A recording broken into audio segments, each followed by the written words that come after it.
What's up, everyone? Welcome back to the channel. Boozer here. Thanks for stopping by. Hopefully, you guys having a good day so far. In today's video, we got a little bit of news here in regards to the upcoming Summon Rush event that's happening in about 20 hours. So there is going to be a progressive event that's happening alongside of this Summon Rush. If you guys are interested in going for the Folan 5-star soul in this Princely Titan event, there's going to be 300 Titan points up for grabs in this Summon Rush. Now, 300 Titan points is a significant amount of points.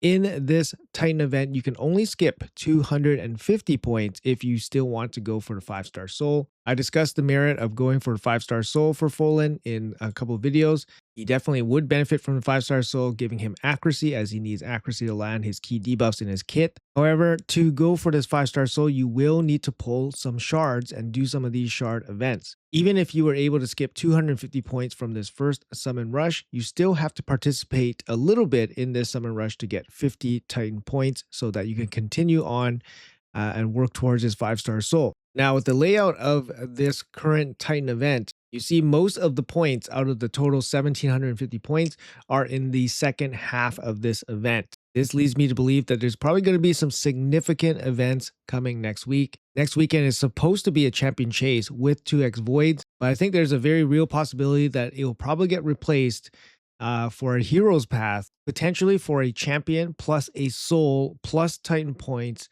Now, I don't need to stress that that's a pretty big event, especially if you were targeting one of the free guaranteed champions that was going to be up for grabs during this collab, which would be Varkos or Telena.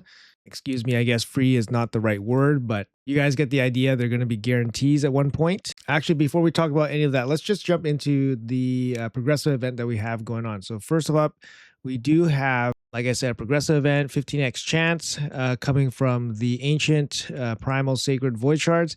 Let's go over the champions here. First up, we have Varkos. So he is going to be one of the Web of Corruption campaign champions from the Dark Elf faction. He's defense-based damage dealer. Very nice damage dealer. If you guys haven't checked out my showcase for him, he does extremely well in terms of just pumping out damage. He performed very well for Faction Wars also, and surprisingly well in Hydra. His A1 is a double hit, will ignore unkillable, which is very nice, especially if you choose to use him in the arena, for example. When counterattacking, he attacks 3 times instead, 30% of damage going into books. His A2 on a 3-turn cooldown, 30% damage boost here from books. Double hit, ignore block damage and shield buffs. Whenever this champion teams up with an ally to attack an enemy, they will use this skill. When joining an ally's attack, he will attack 3 times instead. If he uses 3 times, this hit is an insane multiplier. I believe it's over 8x on a single target. It's pretty crazy in terms of overall damage. And those are the only 2 damage dealing abilities. He had 2 single double hitters. And then it's A3 here on a 4-turn cooldown, increase defense, counterattack, shatter, and then it gets an extra turn. And these are 3-turn buffs, which is really nice. Unfortunately, not protected, but hey, you can't ask for everything. Now, his passive gives him tons of value, and this is kind of like the source of where all his damage comes from, and it makes him a significant threat. So he has a 15% chance to join an attack whenever an ally attacks an enemy. This chance increases to 25% when an ally is from the Dark Elves faction. So, like I said, in Faction Wars, he's attacking, once every 4 attacks from your own team, and he's using this big A2, and it's going to be a triple hit. And if he kills somebody, he's going to block revive them. So it's a huge help. Just get through some of those nasty waves. And because of this 15% join in attack for longer fights like Hydra and stuff like that, he's always going to be coming in, pitching in his big damage A2. So it's actually a very significant passive. And he has the ability to go through unkillable and block damage, which is very nice. Self-buffing with the shatter and increased defense, and then synergies with the counterattack and A1 makes this champion a pretty nice champion. Now, he's going to be up for grabs in this 15x. Keep in mind that 15x for a non-void champion is going to get you about a 7% chance of pulling that specific champion if you pull a legendary. Now, the rates are not boosted for this event, so keep that in mind. It's going to be very difficult to pull them from these progressive events, but hey, apparently it happens. So up next we have Grutha Dark Seer. So I did do a showcase on this champion. She's kind of interesting. Her kit basically hits hard in terms of a multiplier standpoint, but her base attack under 1400, not the best.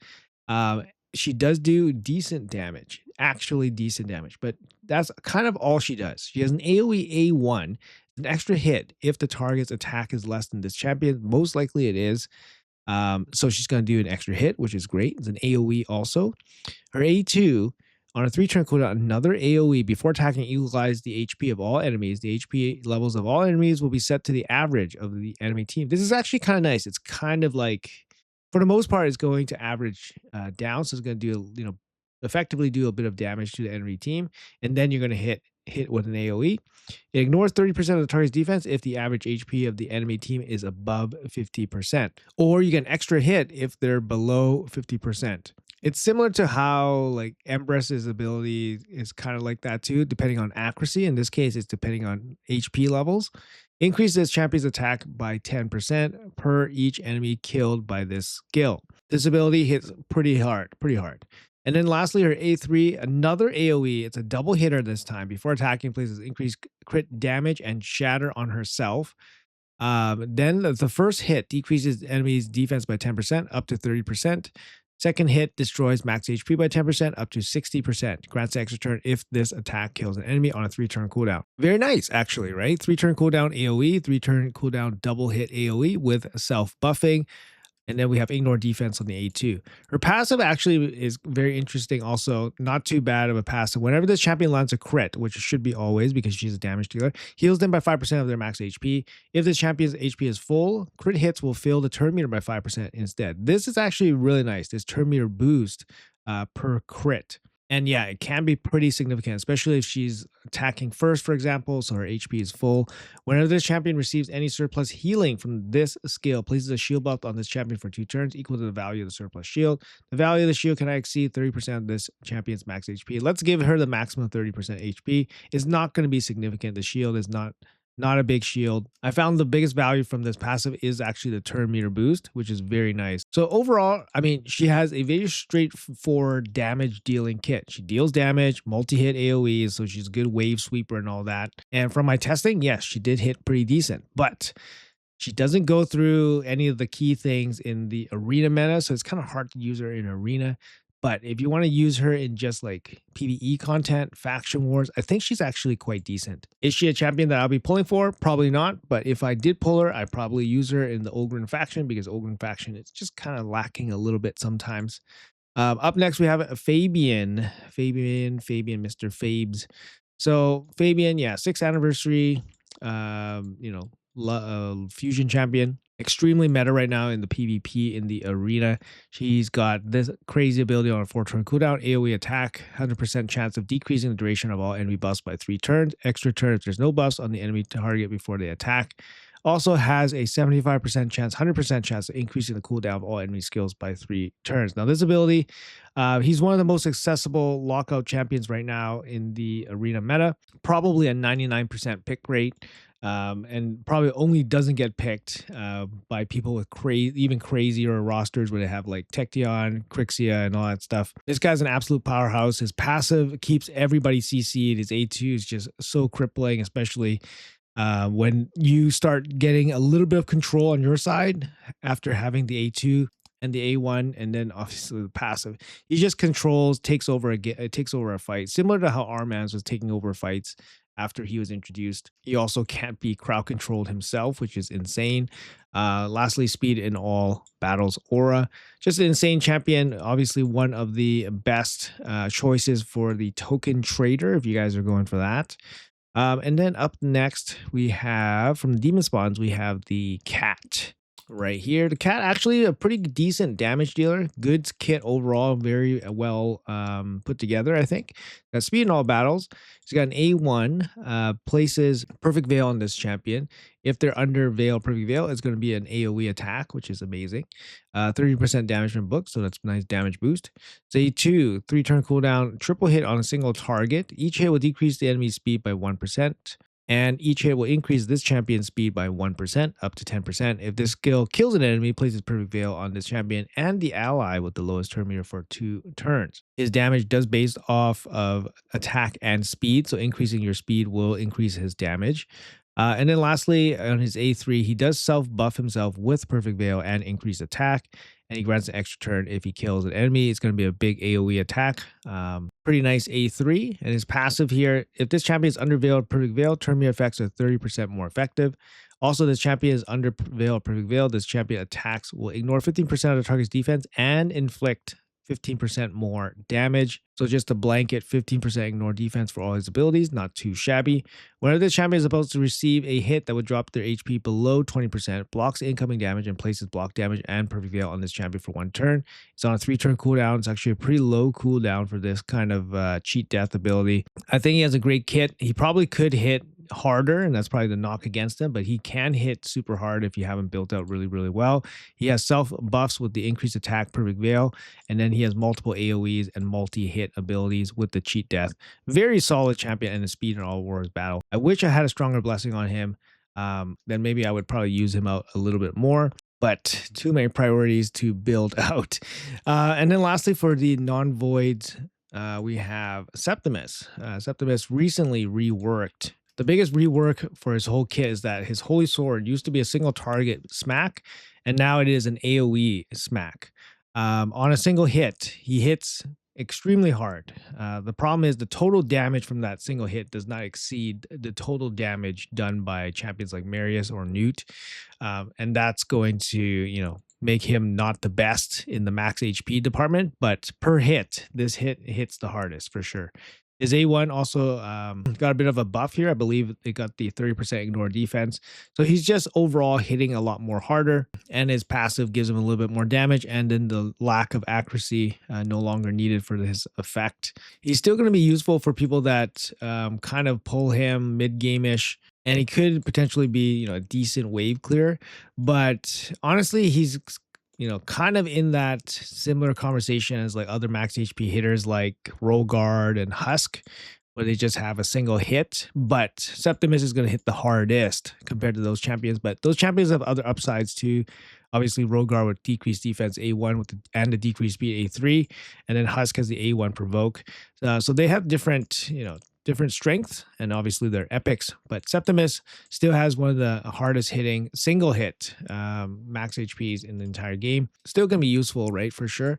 And then lastly, for the Void champions here, let's talk about them real quick. We got from the Night Revs, the Queen of Hearts. Queen of Hearts, extremely good right now, especially in this Mercurial meta. It's got an A1, one of the best A1s in the game, if you guys ever seen this.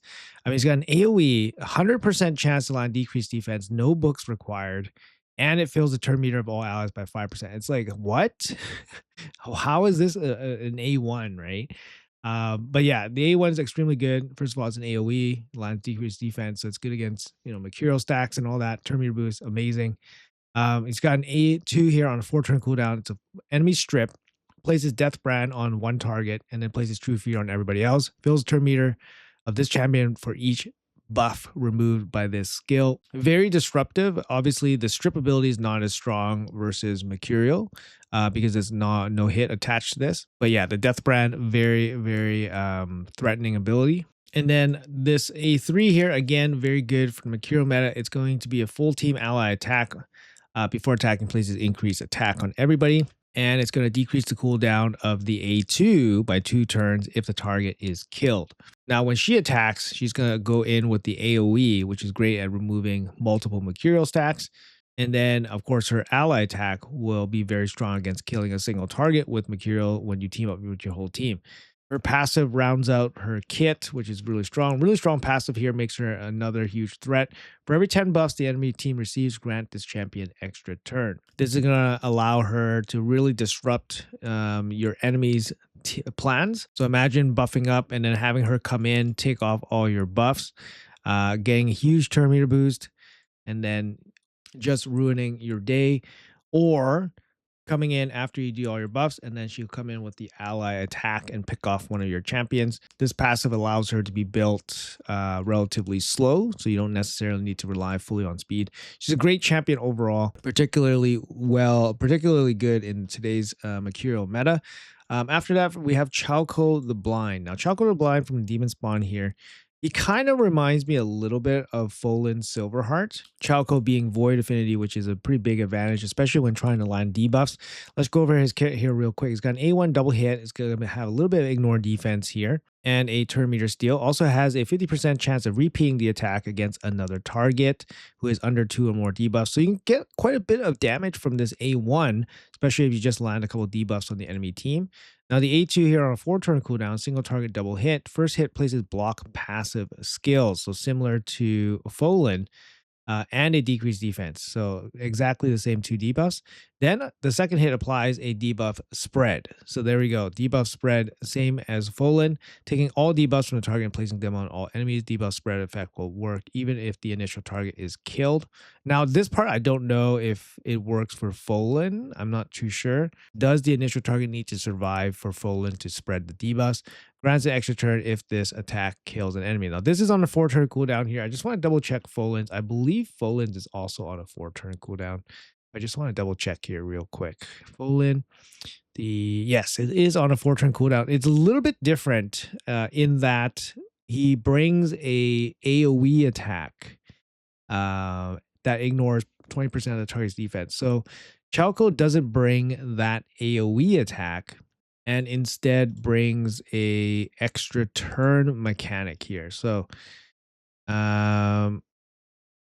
yeah, it's very slightly different. I feel like Folan's AoE attack probably gives it the slight edge, to be honest, because the AoE attack is in addition to the double hit, so it's effectively a triple hit. So Folan's attack is effectively a triple hit on a single target with an AoE. So Chalco here is just a double hit debuff spread, and then he gets extra turn if he kills an enemy. So this is like unrealized value if he doesn't kill an enemy. But Folan, you're just gonna always get the value from his AoE ability. Now, like I said, there's Void Affinity. We're here with Chalco, but I do feel Folan's ability is a slight upgrade over this one. On the A3 here, he's got a 3-turn cooldown AoE attack before attacking, places increased accuracy on this champion. That's great.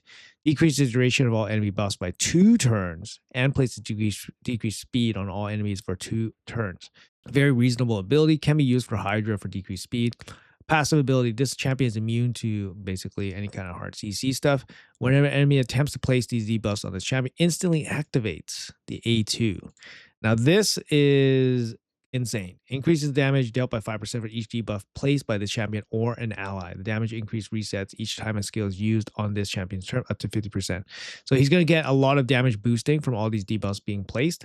And then this A2 coming in whenever somebody attempts to hard CC this guy is going to be very crazy, because he comes in, he's going to attack you with the block passive. So if you're playing like arena or waves, it's very, very crazy. And then of course the debuff spread, just a lot of passive disabling from this guy, and he hits pretty good too. So if you put him in like Hydra, for example, and then the Head of Torment constantly tries to fear him, he's going to come in and then place this big A2 on them and then spread all the debuffs. And of course, all the debuffs going to power up his A1. It's going to power up his passive. This guy definitely does quite a bit of damage in the right situation. So, and also, like I said, Void Affinity. Very nice. Lastly, for the Void champions, we have a brand new reworked Arethea.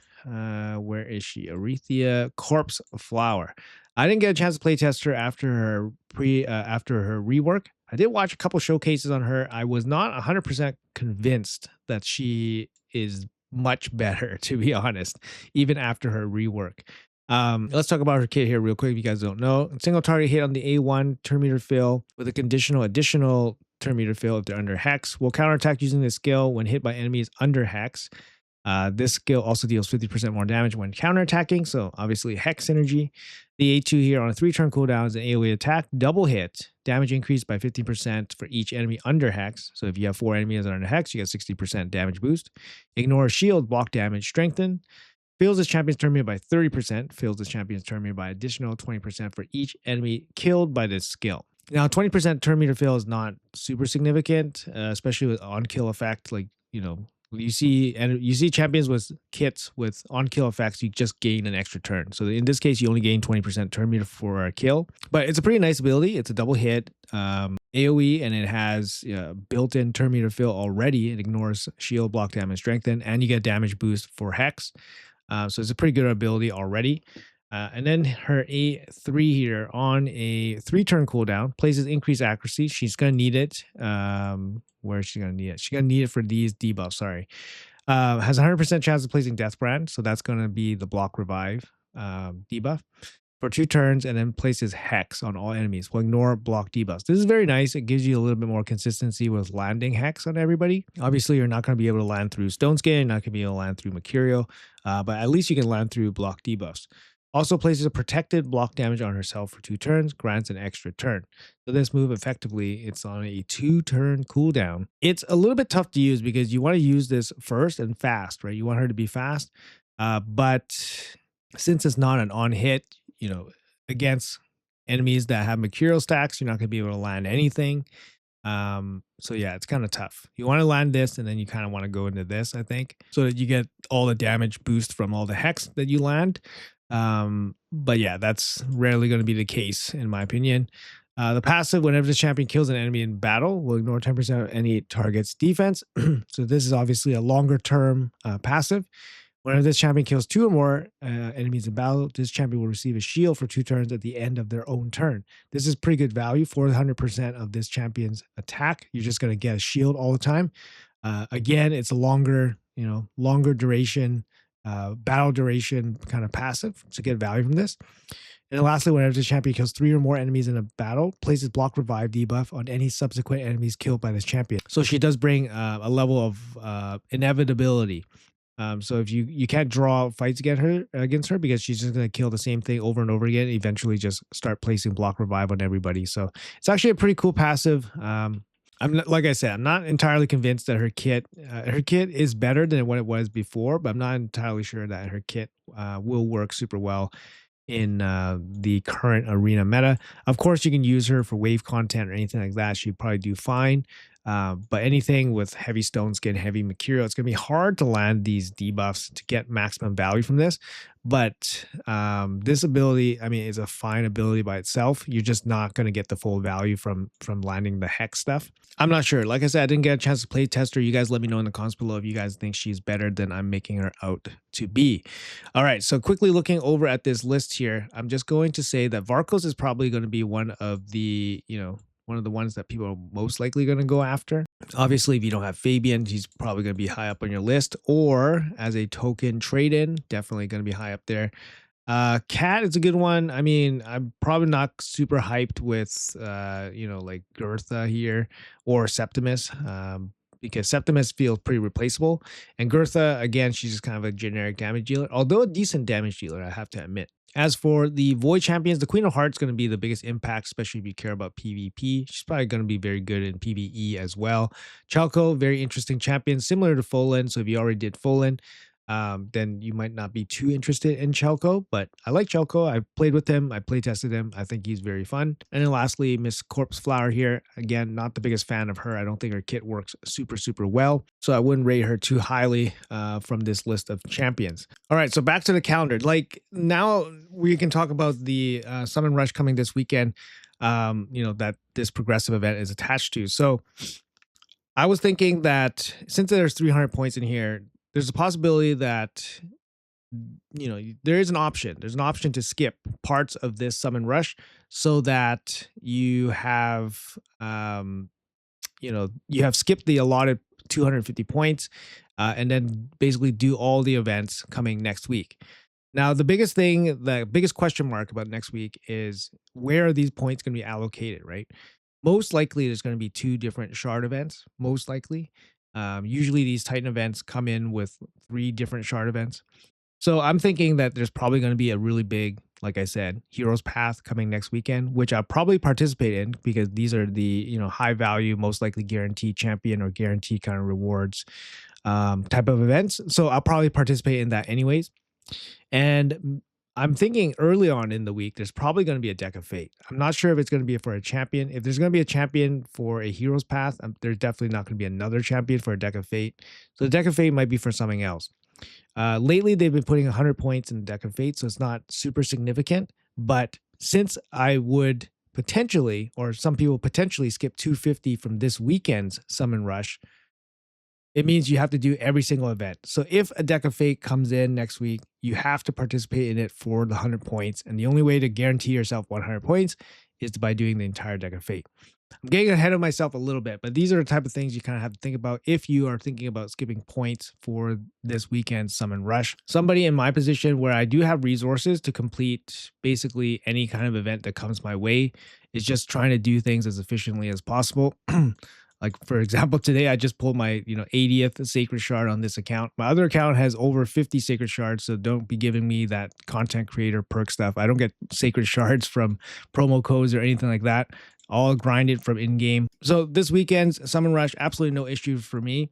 But I'm just thinking that if I participate fully in this weekend's summon rush for 300 points, next week, if the events are good enough, it means that I have to participate in them anyways, which means I would have spent extra shards that I didn't have to in the end. So these are the things that go on in my mind. Obviously, if you guys want peace of mind, don't want to worry about it, of course, you guys complete this weekend summon rush and then just move on with your lives. And I feel a lot of you people that are watching actually are not too interested in Folan's 5-star soul at all. At least that is the sentiment that I'm feeling from you guys in the comments. You guys let me know if that's true or not. For me, for my account, he definitely is not super good, not super helpful, not super needed. Maybe he'll show up as a some kind of tech option for his unkillable AoE. He does have a double hit AoE on his A2, which is going to be really nice just to remove Mercurial and all that. And like I said, he can be an option for his unkillable, go through unkillable. And of course, his block pass is going to be really, really strong. I can definitely see myself potentially using him. So if I have that in my mind, I think going for a 5-star soul makes sense for me. And of course, all the stats that he gets from the 5-star soul is going to be very useful. Now, the 3-star soul for him is perfectly fine as well. You get HP, attack, and defense. You're going to miss out on the crit damage and the accuracy, which is important to him. But, a 3-star soul is not going to break your shard bank or anything like that. The Skull of Treason, I'm not too heavy on. It's a decent relic if you're relying on Artak, for example. I would say Artak is probably one of the main champions, but you can put this on any kind of HP champion, HP burn champion, sorry, that you're just using for progress. But Artak kind of comes to mind. He's going to speed up some of the wave clears if you need him for that. It's actually one of the better legendary relics around, so not too bad to have. But kind of rubbish end rewards here. Like we don't have like the primal shard. It's been gone for a couple Titan events already, so we probably can stop talking about that, I guess. The void shard's also at 1100. Void shards we've seen somewhere in this one, milestone 4 in the past. Now it's been relegated to milestone 5. There's only one legendary book in this entire Titan event, which again, it's a little bit of a downer for you guys. So I totally get the sense that, if people want to skip this, it makes a lot of sense and that's totally fine. We will have a fusion coming at the first week of July, which is immediately after this Titan event. This Titan event ends on July 1st. So immediately after, I believe there's going to be a fusion. Or was that the free login champion? It's one or the other. I think it might be the free login champion that's going to start, but maybe the fusion also starts right away. In either case, if you guys are saving resources, there's plenty of things to spend resources on. I think for myself personally, I might actually skip 250 from this weekend summon rush and then just go all in on the events coming next week.